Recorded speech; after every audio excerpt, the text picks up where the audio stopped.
Hey everyone, how you doing? All right. So I put that text out this morning, and I don't even know if they're gonna let that text go out. It's so strange. So I figured I would do a quick video on it. I typically don't like to do a lot of videos. They're kind of sporadic, as you've seen, especially since that last video, that transformation thing. That was wild and rough for me. So I didn't think that I was going to be doing a video anytime soon. But I'm finally starting to kind of get over that. Finally. So, and this, the whole thing with the cat in my heart, like it, it was kind of like during that fast. So, I mean, it is what it is. So I'll try to explain it as best I can. And it ties back to like my youthful stupidity and all of that. So we'll try to dig into it. So I don't know where to like start from. I guess just the heart problems in general. I grew up and my parents, I love them to death. My dad's already passed on, but my mom's still here, my brother. I had another brother, Chris, who was like me. Um, my parents didn't exactly keep the tightest leash on us. We were kind of allowed to, run around and do what we wanted and pleasure chase and things like that and make bad decisions. So that's what we did. And I'm kind of like my brother Chris in a way. He passed on. He actually had a heart attack. He was, I think I'm actually older than he was when he passed on. So he was a young guy. He missed a lot of life, because of decisions he made, and he was kind of a work hard, play hard guy, and he definitely liked to play hard. And like I said, our parents didn't have the tightest grip on us, which is why parenting is so important, and why Christian parenting is extremely important, because it teaches you the virtues that we're supposed to have, and then pass on to our children, so that they don't turn into little hellions running around hurting themselves and hurting others at the same time. But you know, my parents, for whatever reason, part of the story, I guess, they didn't really, it wasn't really a Christian household. I'm not going to lie to you. Like my mom, she's a Christian, but she doesn't go to church, and it's not like me, right? We're totally different in that regard. She loves Christian music and things like that, and obviously she believes in the Creator. But as far as growing up and parenting, we weren't going to church. We weren't talking about Jesus. We weren't, it wasn't a Christian household, right? We were kind of let to run wild to our own devices, which was to my demise and also to Chris's. He got in quite a bit of trouble. He drank a lot, got arrested multiple times. I'm talking like it's bad. I mean, the guy's already passed on, but just to learn something from it, like, he'd be leaving an establishment early in the morning, and like no driver's license because of DUIs, and tries to pull him over, and he doesn't want to pull over, and then spike strips, and I mean it's bad. And I only say it just so you can learn something from it, right? Obviously, don't put yourself in that situation. And I was never that bad, right? I wasn't the best kid, you know. I was stupid, made a lot of dumb decisions. Alcohol, drugs, cigarettes, you name it.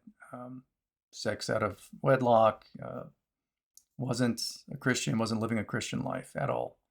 It wasn't horrible. I've been in like one fight in my entire life, and that was literally a kid in like, I think it was like the sixth grade or something. We were eating lunch, and he came over and he grabbed some tater tots off my tray, and that was it. So I turned around, got him in a headlock, and I think the whole fight lasted maybe, I don't know, maybe like 10 seconds or something. To be quite honest, there was nothing to it. But that's literally the only fight I've ever been in. So I've never been like a violent person.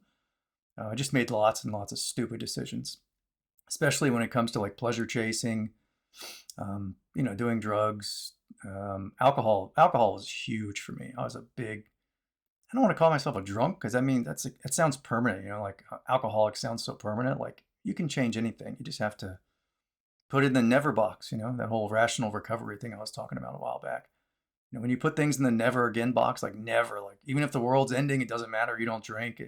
Meteors coming down to destroy the earth, doesn't matter. You don't drink. When you have that mindset, then you can really put things in the rear view and forget about them. But it took me a long time to get there. It took me a lot of failed attempts at changing and changing who I was. If I was a Christian, I think it would have been a lot easier. Obviously, because I would have had directions from up top. You know, um, godly directions, so it would have cut through all the nonsense. But it took me a while to get there. But just circling back, like just to give you an idea, like parents didn't really have tight control on us. We were let run around. It wasn't a Christian household. We were pleasure chasing, like my brother Chris. I mean, alcohol, drugs, kind of the same thing I did, but he was way heavier, I think.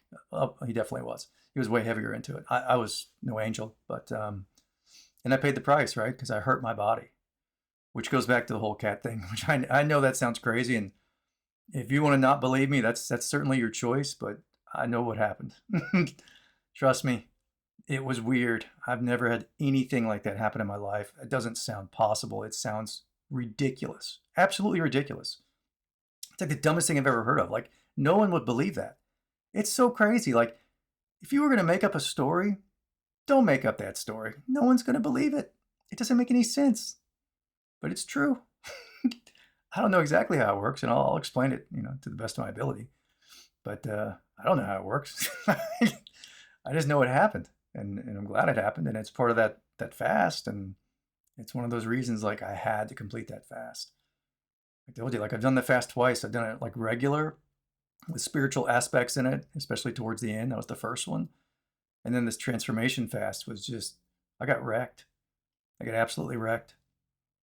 I mean, there were smells that came out of this body for about 40 days, 40 plus actually, because it didn't end at the 40th day. It took me a few days to like get out of that whatever state I was in. I don't know. But the smells that came out of this body for like 40 days were the most horrific things you've ever smelled in your life. They're so bad, I can't even begin to describe what they were like, because there's nothing that I've ever smelled in my lifetime that was anything close to these horrific smells. So I can't say, oh, it was like sulfur, it was like dead fish, it was like, none of that applies. It doesn't smell like anything. Like, there's nothing in this world that I've ever smelled that was as horrific as the smells that came out of this body when I was retching and puking. Sometimes, like, there's not always stuff coming out, sometimes it's just like dark energy, and you can kind of put your hand in it and it feels cool to the touch, so you can feel it. It's there, like it's on the ground, you can feel it. It's subtle. It's like a very subtle thing. It's like a little bubble or something, but I mean, you can feel it because there's like a temperature variation, so there's something coming out even though it's not always coming out. But I have no way to describe these smells, because those smells should never come out of a human being. I don't know where those smells came from. They were so horrific, like from everywhere.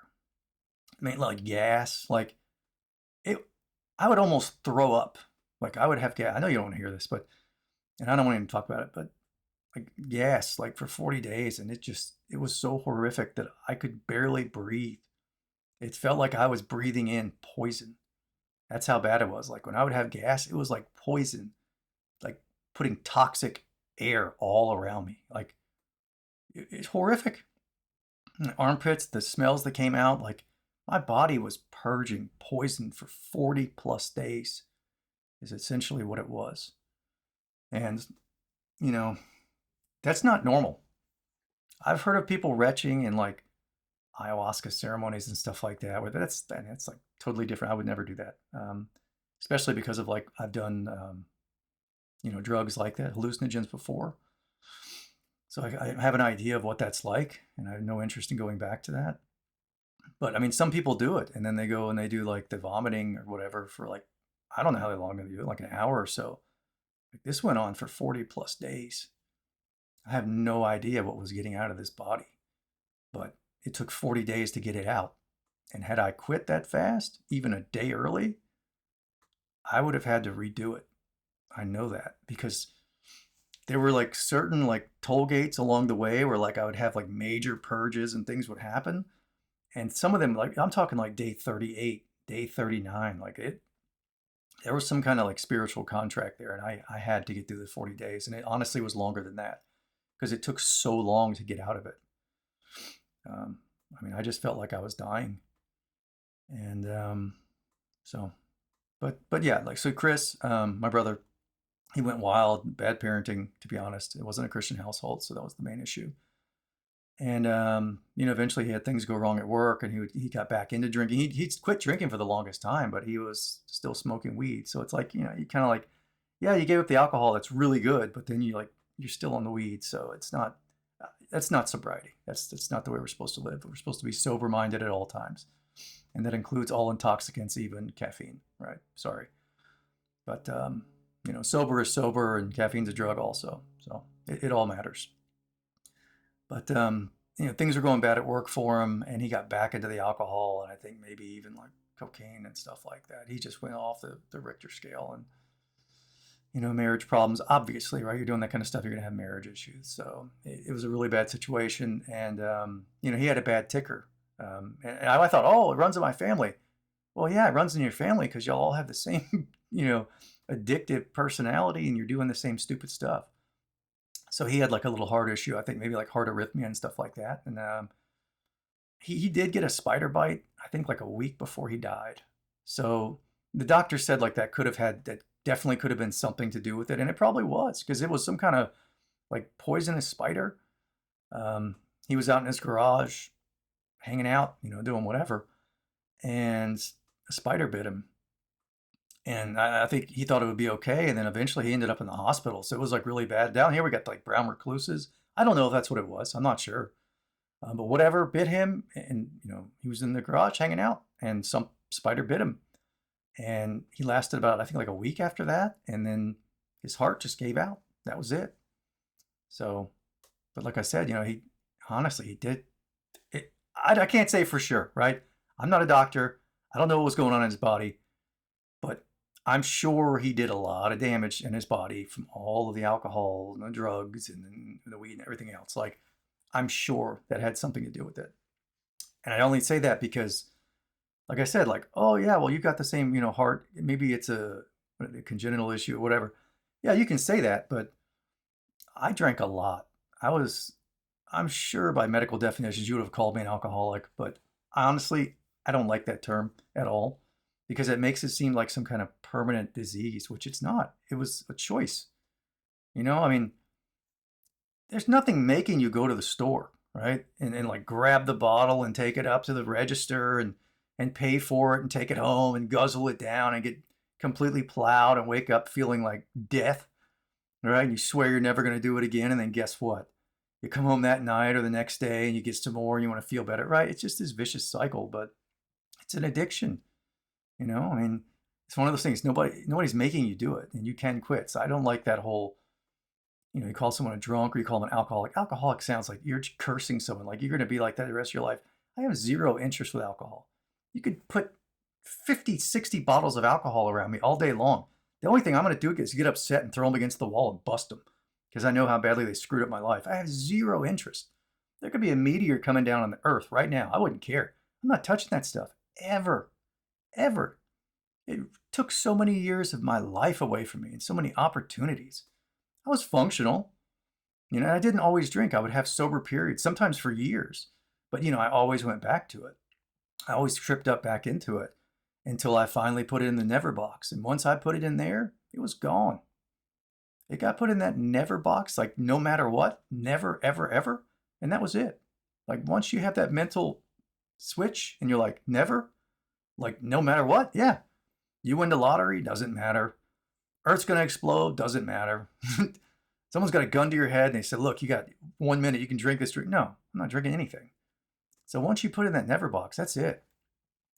But as far as my heart issues, going back to the whole cat thing, as far as that goes, like I eventually got like heart palpitations. I don't know if it's arrhythmia or AFib. I don't know like all these terms. I'm not sure. But my heart would skip beats. And it was during like my heavy drinking after years, right? This didn't happen immediately, but after like years of heavy drinking, my heart got to the point where it would like skip beats. I could feel it. It was like this, like a thump. Like you'd be just sitting there and all of a sudden you feel like a thump, and it's basically your heart stopping. So your heart needs to run, and my heart would just stop periodically, and it would scare the crap out of you, because your heart would literally just like skip a beat, and it just wouldn't, and your whole body would like, oh. But that's what it would do. So I mean, and I dealt with that for years. I don't know, maybe like 10 years or more, maybe 15. I don't know, 15. I don't know. We'll call it 10 just to be safe. But I've had it for a long time. So my ticker has not been in good shape. And you could say it's genetic all you want, but I don't think so. Like I'm pretty sure mine had to do with a lot of heavy drinking and a lot of cigarettes and some weed, right? And some psychedelics and stuff like that. But it was mainly the alcohol. Because when I would go through my sober periods, years, months, whatever, it varied. But whenever I would get sober, my heart would get tremendously better. Like I would still have those little skip beats and they would like scare you, but it was few and far between. When I drank, oh man, did those things get gnarly. Frequent and gnarly. So it was absolutely related to alcohol. And I even had a buddy that I worked with not too long ago. He was, I'll keep his name out of it, but he was a Marine, ex-Marine, one of the tough guys, leathernecks, whatever they call him. Like he was a tough guy. He had a lot of like war stories and stuff like that. And especially a lot of stories about, him and his boys going out drinking and going to port and stuff like that. But I'm going to keep this very generic. And, he eventually, was at work or whatever. And then he came back and from like a trip and something with his heart went wrong, I think. And then he just had a heart issue, right? And the guy reminded me a lot of myself, to be honest. I mean, I wasn't in the military, but just his mannerisms, kind of, tough guy and, like to talk a little smack and joke around and stuff like that. You could just tell. It's kind of like that.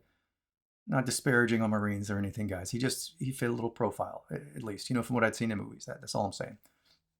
But he had a heart issue, and then he went to the hospital. I think there was like some complications, maybe with some medications or something. So there was other factors were involved too, but it wasn't good. And he, I guess, the oxygen to his brain he lost, and then there were some, physical detriments because of it. But he reminded me a lot of myself, and it scared me, because of the problems that he had with his heart. So it scared me a lot.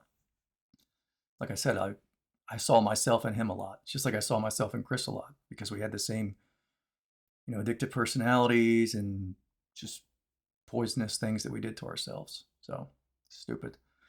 But getting back to the whole cat thing. So I know that sounds ridiculous and wild, and many of you won't ever believe it, and that's okay. But I'm going to tell you, that's exactly what happened. So I had this dream while I was doing the fast, and it was Libra, and she was like, it was a dream. It wasn't a vision because I'm pretty sure I was asleep when it happened. But she was like, Libra was like in front of me, and there was like this vial that was jabbed into the side of her. It's weird, and it was full of like white powder. And I was like, what? That's so weird. But I think what whoever was putting that in my mind, like, was trying to tell me is that it was like medicine. That's my interpretation, is that the cat had like medicine in it, or the cat was the medicine, or whatever.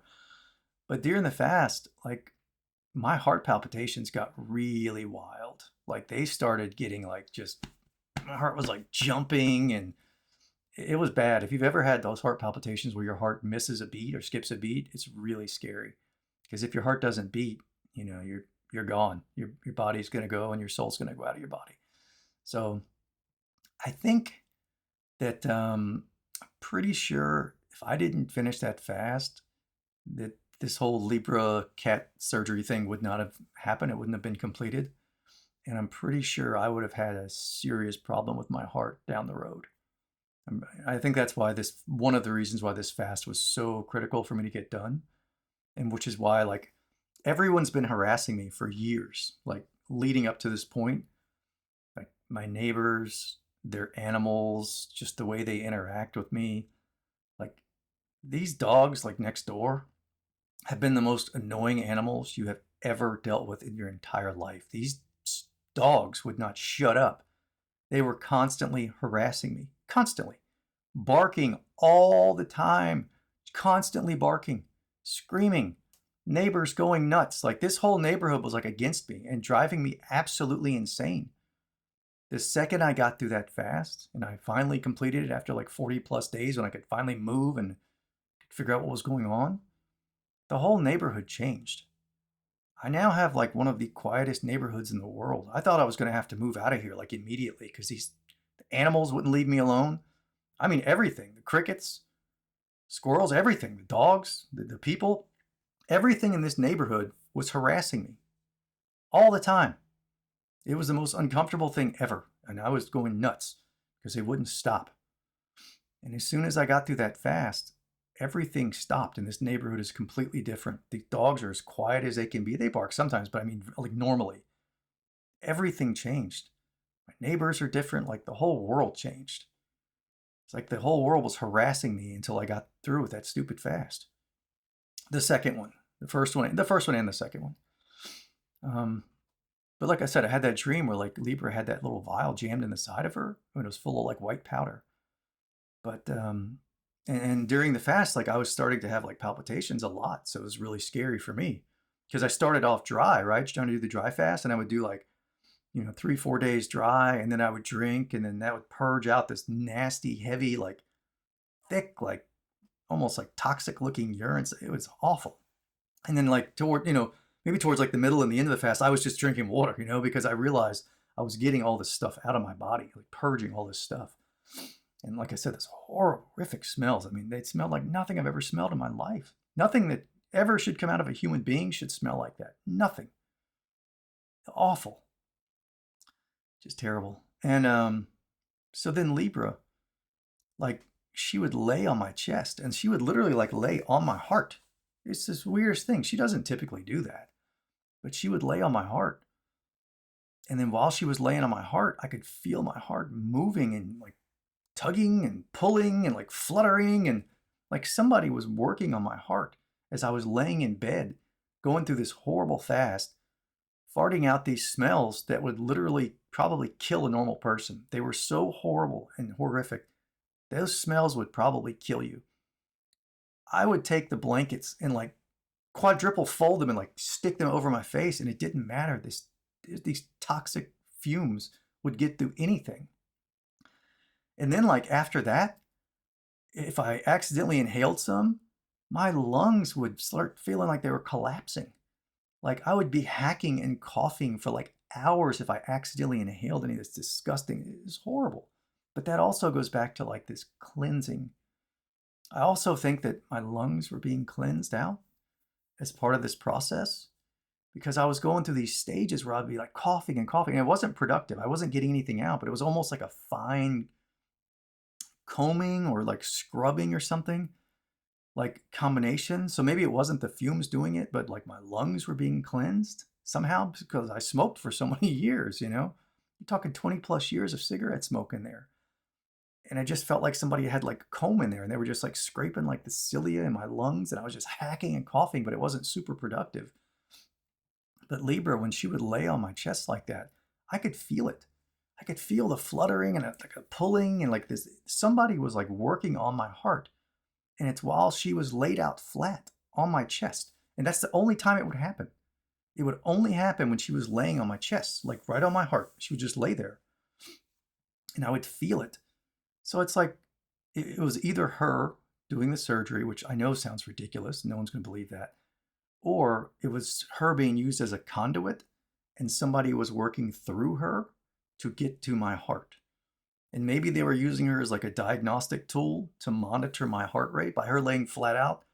Maybe our auric bodies were like touching or mingling together like that. And because of that, maybe whoever was working through her could monitor all my vitals by her laying out on my heart, right? Maybe they could feel the pulse. I don't know how it works. I can't explain it to you.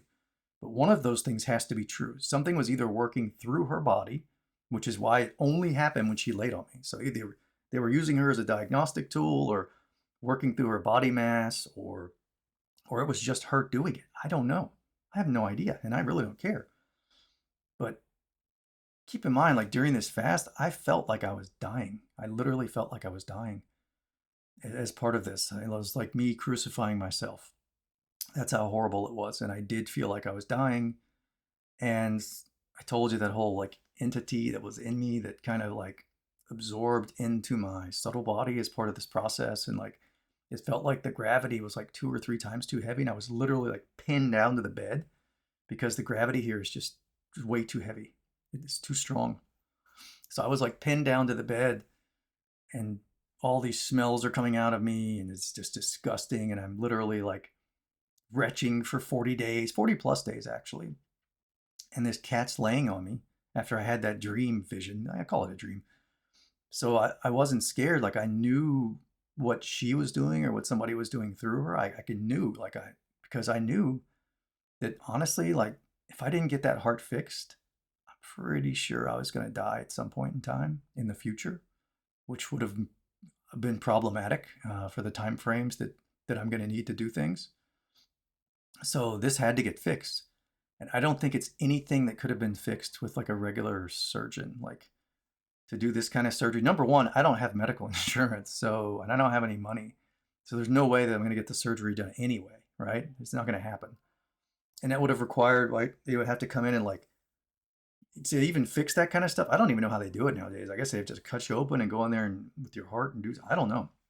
But this surgery was done with a common house cat laying on my heart, and then like I said, something was working through her or she did it herself. I have no idea. I can't explain it to you. It sounds ridiculous because I'm a regular human being and I'm used to doctors and medication. I'm not used to cats doing heart surgery. That's new. I've never heard of that before in my life. It doesn't make any sense, but I'm telling you, that's what happened because I could feel it. She never lays there. She never lays there. It was during this fast, and these weird sensations of pulling and tugging and fluttering and all this weird stuff in my heart, it only happened when she was laying there. Like I said, she doesn't lay there. That's not normal for her. But I knew what was going on because of that dream that I had. I knew that like she had medicine going through her. I remember that vial was jammed on the side of her with the white powder. So I knew it was like something medicinal that was going on.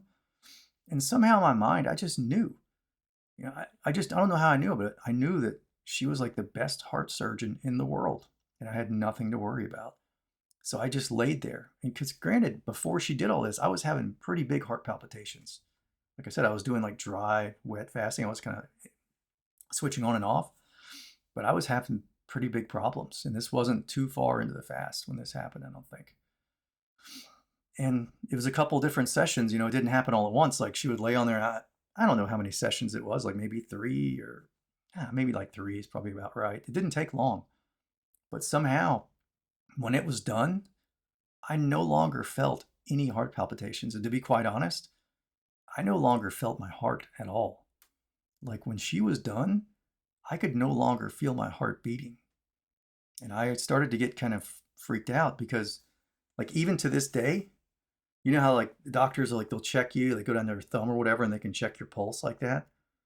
That doesn't exactly work on me anymore.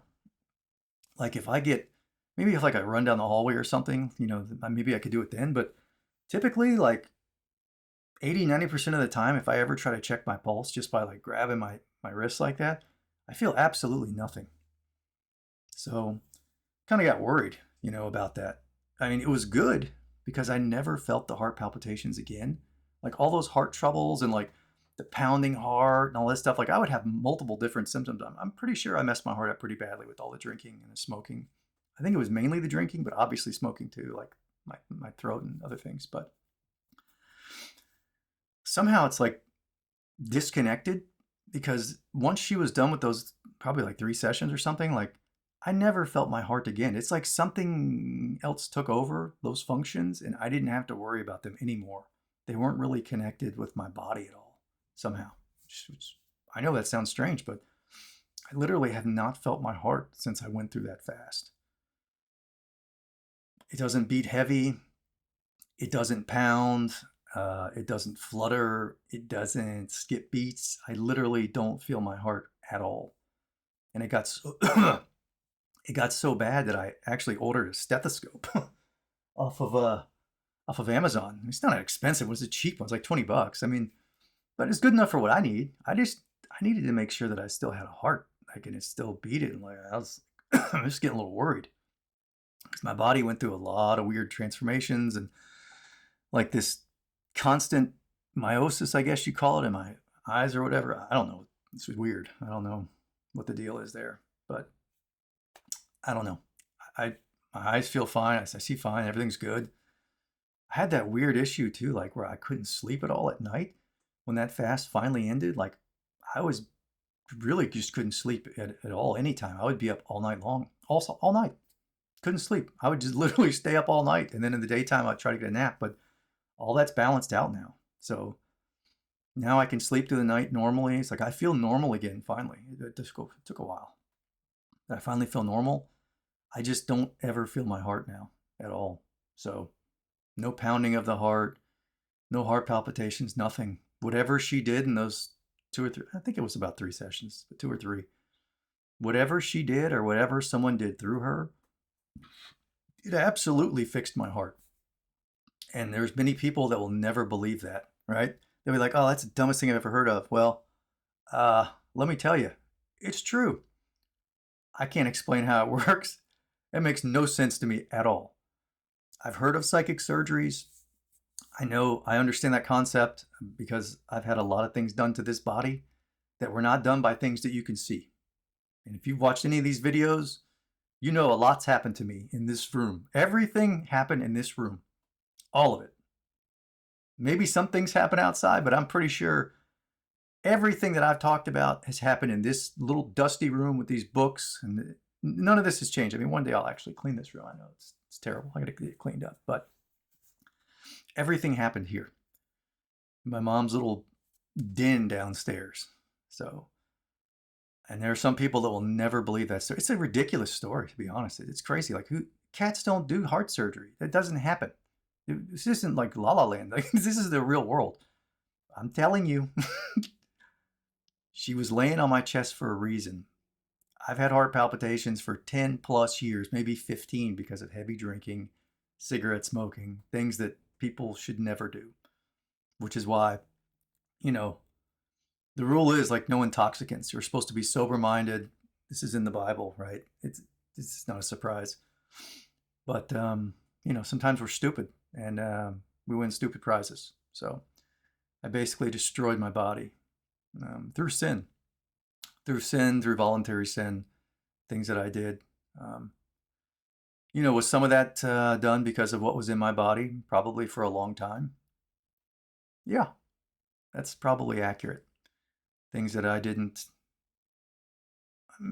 I kind of knew, from an experience I had, but, maybe things got in my body that shouldn't have been there. And it took a long time to clear them out. And sometimes those things make you they kind of change your behavior. They get you to do dumb things. And then they make you think that you did those dumb things when actually your actions were being manipulated by things, inside of you. So that can happen. And the way it's so like nefarious is that people think, oh, this person's making all these dumb decisions. Yeah, but you don't always know like exactly what's inside that person and what's kind of altering their perceptions or maybe changing their mood or making them lean into sin, where they shouldn't, things like that. So sometimes there's a lot more to the story than it's just what you see on the outside. If we could all see what's inside, sometimes you get detachments in there and things that shouldn't be there. So, but like I said, I made a lot of dumb decisions, sinful decisions, things that, had I grown up, like if Mary and Joseph were my parents, I would be a completely different person. The person you're looking at would be completely different based on being raised by holy parents like that, right? So that's the difference, right?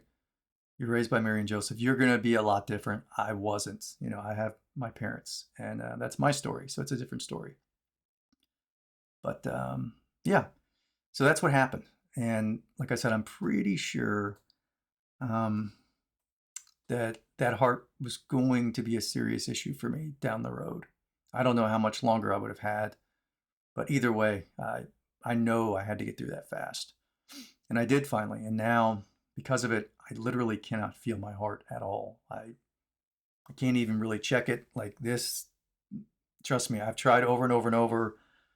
My heart runs at such a low rate now that I cannot even feel it. I feel nothing. I don't feel any heart rate at all. Don't worry, I still have a heart rate. It's still a pulse there. We're good.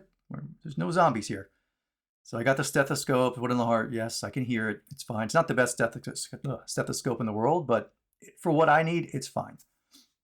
So the heart's still there. It's still working. And then every now and then, like maybe if I'm running around or something, I can feel a little something in my wrist, but pretty much never, because my heart runs at such a low rate now. And I don't know if that has to do with like increasing longevity. I don't know. I'm trying to figure this out, just like you are. So I tell you what I know when I think I know it.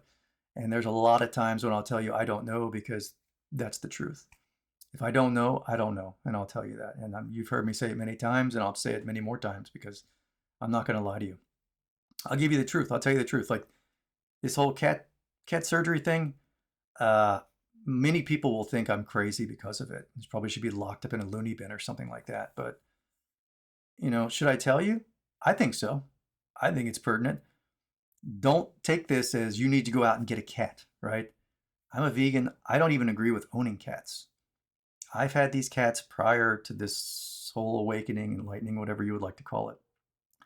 And I'm not going to, they're my cats. I love them to death, even though I totally disagree with how they live and how they eat. And I think it's a poor design, in my opinion, my humble opinion. I know there are reasons for it, and you can talk about food webs and things like that, and rodent control and all that. And I get it. I'm just saying, in a perfect world, everything would be an herbivore. Like if I designed it, everything would be an herbivore. We would not have carnivores. We would not have omnivores, nothing. Everything would be living off like plants, right? And trees and nuts and seeds and stuff like that. I got this new game. It's like $20. It wasn't a big deal, but it's like Timberborn. It's like finally I found like one of those city builders where you can I like to build like little Eden, like little perfect societies, little vegan societies. And it's the first game I found where I can finally do that. And it's vegan. Like they're these little beavers. They're not even people. They're beavers. So they eat like they're vegetarians, right? They're beavers. But it's such a cool little game. It doesn't matter. I'm not doing game reviews here, but it's just a cool game because it's a city builder. It's like that one game Banished, but even in that game, you couldn't really be fully vegan because they expected you to like use leather products for skin and stuff like that. And these things are beavers, right? They've already got their little fur coats on. So it's cool. But like if I had to build like an Eden, like that would be it. It'd be like a bunch of herbivores and we'd just be eating grass and seeds and nuts and fruits and vegetables. It would be awesome. So, I mean, I don't even agree with owning cats. Dogs can be vegan. There's a lot of time commitment with a dog. You got to walk them all the time, or if you have a house, you can just let them out. But for me, I don't think that would work. I'd love to have them though. I've had dogs before, and if they can be vegan, I think that'd be a perfect pet for me. Aside from the fact that it would limit me because I'd have to be like stuck to the house, walking them around, stuff like that. Cats are a little easier because honestly, if you're going to be gone for a couple days, you can just load up a couple litter boxes, food and water, and trust me, they'll be fine. But would I get another cat now? No, because there's no way I can feed them. The best I can do with these cats is the only food I ever buy them is seafood.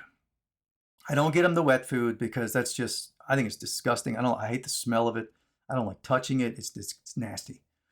But the only thing I'll feed them is the regular, cat food, but it's the seafood varieties because in my mind, I think that would be like a natural food source for them. Like I can imagine a cat like on the frolicking on like the side of the ocean or whatever, and like going through like like fish guts and all this. It's disgusting. But like if my cats did that and they came home with like a face full of like nasty fish and guts, and I wouldn't let them in the house. It'd be so gross. But they have cat food, and a lot of it is grain anyway, so it's definitely not all fish, and it doesn't smell like fish. So that's as good as I can do. I got them before all this enlightenment. So, when they're gone, would I get another one? No, I'm not going to because there's no way I can feed them without paying someone else to hurt the fish. So, it is what it is. But I'm not going to throw them out because I love them and, they provide some benefit to me. So, but I'm not saying go out and get a cat so that they can lay on your chest and do surgery. This is very specific for me. And honestly, one of the reasons I don't even like to talk about any potential healing that may or may not have happened is because it's going to create envy in other people. And that's what I'm trying to avoid. I have to kind of walk this line, right? I want to be honest with you. I want to share everything with you that I think is relevant that you need to know. Some of the more disgusting things that happen in that fast, the smells and it's disgusting stuff. Look, I just don't think it's going to help you at all. I've told you enough. Like, I think you know that there was some real nasty stuff getting out of this body for about 40 plus days. And it never stopped. And it was horrific. And this room smells so good now, but trust me, it smelled like a death factory for about 40 plus days. It was the most horrible, nasty. I mean, if you would have sparked a match in here, this thing would have blew up. Okay. But I kind of have to walk a line because I want to tell you what's going on, what I think happened, what might have happened. But at the same time, I don't want to be creating envy in other people, right? And making people jealous and things like that. Like, oh, this guy destroyed his body. Why does he get any potential healing? We'll see. Was it healing? Yeah, something definitely happened with my heart and the throat and other stuff, but time will tell. I don't know. Maybe it's only there so I can last long enough and then it comes back. I don't know. But like I said, I want to tell you, but I don't want to rub it in people's face. What if there's someone out there right now that's got like a bad heart and from drinking, doing the same stupid stuff I am, but yet I'm healed. So, and that sucks, right? So I don't want people running out there and grabbing cats thinking this is going to happen to them. But hey, all I can tell you is be a good Christian, right? Be a vegan, be a Christian, love God, try to always do God's will, give up your own will, try to figure out what God's will is for your life, and then do that, whatever that is. And it requires total surrender. Does that mean you're going to get healed? I don't know. That's between you and God. That's not for me to say. Like I wasn't giving I don't have a magic wand, right? The only way that my healings have happened, if that's what happened, has been through basically surrender of my will. Whatever was asking me, things that I did not agree with, these 40-day fasts and things like that I was led to. And I'm not saying everyone's led to that. God may have something completely different for you to do. I don't know. You have to figure that out. You have to ask for God's guidance and then try to see the signs in the world and the signals and try to figure it out. And God might send angels your way to try to help you also, or to try to give you direction. But I'm telling you, what they might tell you to do, they won't be things you'll want to do. It is this process of surrendering your will to God's will, right? Right? You have to give yourself up. And God knows what you envy. God knows what you covet. God knows what you really want to get your hands on and you don't want to keep. And chances are, whatever that is that you're coveting, that's what God's going to be like, that's what I want you to get rid of. And you'll be like, nope, not going to do it. And you'll be like a little petulant child. And I've gone through those stages too. You're like, no, I'm not going to do it. I'm not going to do it. Okay. Well, that's your call. But you're not getting any blessings that way, So it sucks. It's like this wrestling match with God, God's like, God knows exactly what you're holding on to and what you don't want to get rid of and what's distracting you. And God can just point it out and say, no, I want you to get rid of that right there. Get rid of that. And I want you to do that because I realize you don't want to do that. And it's just that kind of relationship. And until you let go of yourself and like your will and your wishes and your wants, and you start chasing God instead and saying, okay, God, what do you want me to do? I'll do it. Whatever it is, I'll do it. Doesn't mean I'll like it. And sometimes we might badger and go back and forth about it, but I'll do it. And then maybe those blessings will come your way. I don't know. It's between you and God, and God will probably work through angels and people around you. So you'll have to be able to open your eyes, open your mind, and kind of see the signals and the signs and figure it out. But that's one reason I don't like to get into the healing thing, because I know it just creates envy in other people. But at the same time, I have to be honest and tell you my story and put it out there. And you'll have the videos, and it's for you to decide. But I'm telling you, when Libra was laying on my chest, she was either being used as a diagnostic tool. That was definitely part of it, because I'm sure as she was laying, she could feel everything. And our auric bodies were like together, I guess, because they say like your aura kind of comes out of your physical body. So however that works. But somebody was working through her, or she was doing it. I have no idea. I don't know. I'm not an expert in these things. I'm not a heart surgeon. But somehow I knew, even though my heart palpitations were going crazy and there was like pulling and stretching and weird feelings, like somehow I just knew, with a combination of that and the dream, that whoever was working on that heart was like the best heart surgeon in the world. And I had nothing to worry about. So I just laid there as my body was just putting out these toxic fumes into the air constantly, just farting these disgusting, wretched smells. And my armpits just smelled like the worst onions you've ever smelled. My body was just purging. My stomach, remember that bag magnet I was talking about? It was like something grabbed onto my stomach and then jumped up on the wall and had the feet pressed against the wall and was just pulling, yanking something out of my stomach. That's exactly what it felt like. But it didn't stop. It wasn't like one rip and it was out. It was like something jumped up and put their feet on the wall and had their hands on my stomach, and was just this constant pressure, just like slowly like ripping something out of my body. That's what it felt like. It was like just slowly ripping something out, but it never stopped. It just kept going because it wasn't a tear and it's gone. It was just holding on to something in my stomach and just slowly pulling away. But I mean, it was super, super painful. And the smells and the pain, and it didn't stop. It just went on for like 40 plus days. It was so awful. And oh my gosh, it was the most horrible experience of my life. And the only reason I got through it, to be honest, is I knew I had to. I knew I had to get through it. And because the fast was so different, and it literally felt like an exorcism, if I'm being honest. Not that I've ever been through one, but that's what it felt like. It felt like a 40 plus day exorcism of something that had been in there a long time, way too long, long time. And I'll give you one last story. So one last story, and then we'll end this. And it has to do with that whole like something yanking out of my stomach. It was about I was working at AOL at the time, so this is a long time ago. I had to be young 20s, so we're talking 20 plus years ago. And we were at this party. These are people that I worked with, and we were doing. I don't want to get exactly. I'll give you the broad stuff. We were doing. It was ecstasy. Was one of them, and it was a combination of things. And there were some other things we were doing with it. But I don't want to go into like specifics on that because then people will be stupid and they'll go out there and do it. And trust me, when I finish this story, you'll realize it'd be real dumb. So we were doing ecstasy and some other stuff. And we were sitting there and we had these people in front of us. And I don't know if they were people we worked with or they were just people that were already there. I don't know. This is like a party. There's people everywhere. Someone's like apartment or something.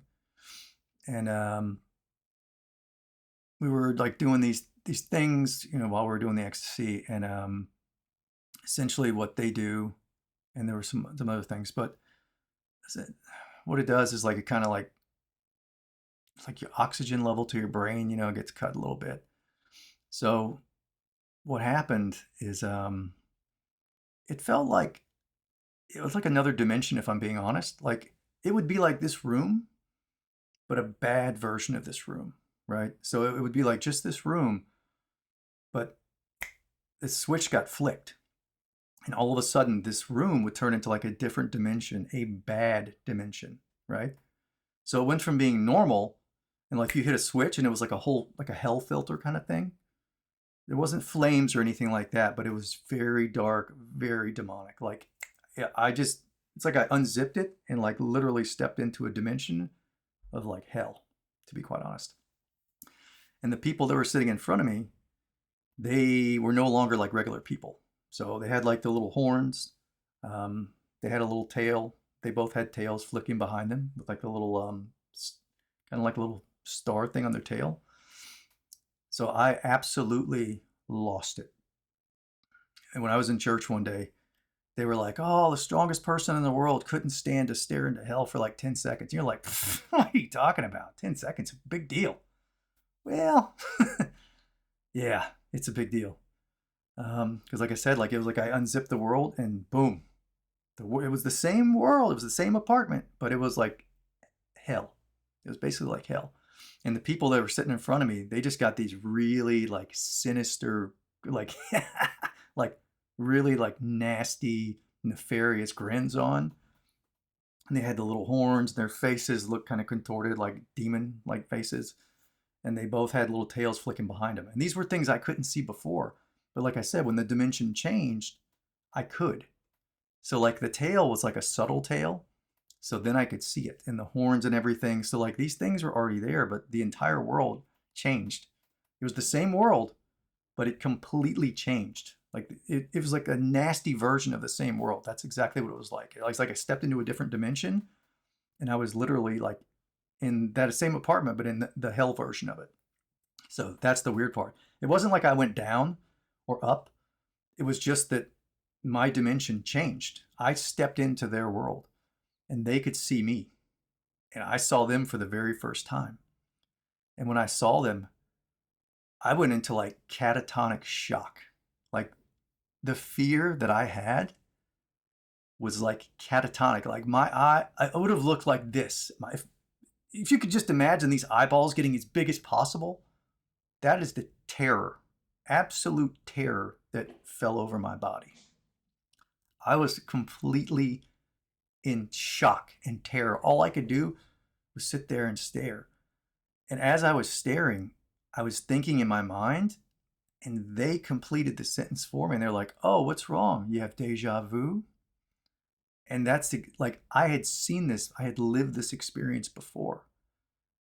So, like, I knew what they were going to say before they said it. So, my catatonic shock that I was in, I was literally just like dumbfounded. It was the scariest thing I've ever experienced in my life.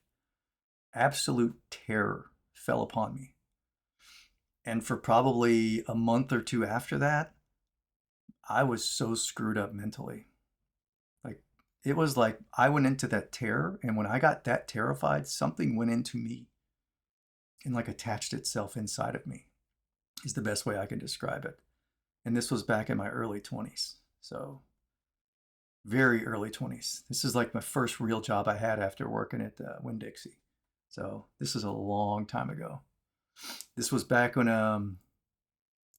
AOL was out there on, I think, Imison Drive, if you know where that is in Jacksonville.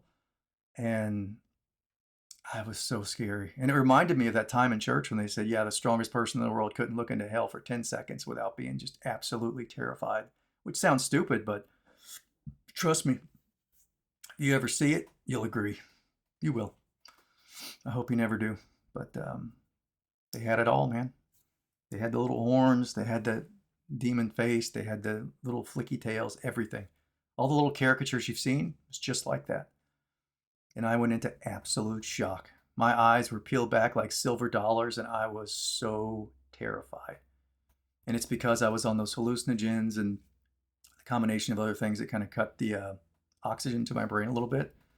And somehow I got into their world. Like, it wasn't like down or up, it was like here, but it was just a really hell version of where we are. That's what it was. And I could see them for what they were. And I went into absolute shock. And I don't know if something like, and maybe that's how it works. So, like, when you get into that absolute terror, and they knew what I was going to say, and I knew what they were going to say before it happened, like we were on some kind of different wavelength, and that shock allowed something to like attach in me, I guess. I don't know, because I was so screwed up for months after that. I mean, I was absolutely screwed up. And then I got like these skin allergies, like I was kind of like scratching and like just these skin, and I had those skin allergies, like they're pretty much gone now. But I had really bad skin allergies and like dandruff and just like kind of like tormenting stuff that was going wrong in my body. And it all started at the same time. And I just, I was like thinking, oh, this is medical, no big deal. It's just, it's allergies. Allergies pop up later in life. It just happens. I don't think so. This was like some kind of like torment or whatever. And something, I think when I got that terrified, it like opened me up. Like the drugs made it available for me to like go in and see their world. And like when I saw them, they saw me, and we both realized, they realized they could get to me. And like they knew who I was at the time, and I didn't, right? I didn't know who I was at the time, but they did. And they used that terror, I think, to like get into my body. It's my understanding, because there for months after that, I was so screwed up mentally. I was gone. Like my brain was shot out. And it wasn't a drug overdose. It's just that I accidentally kind of walked into their world. And when I saw them, they saw me. They knew exactly who I was.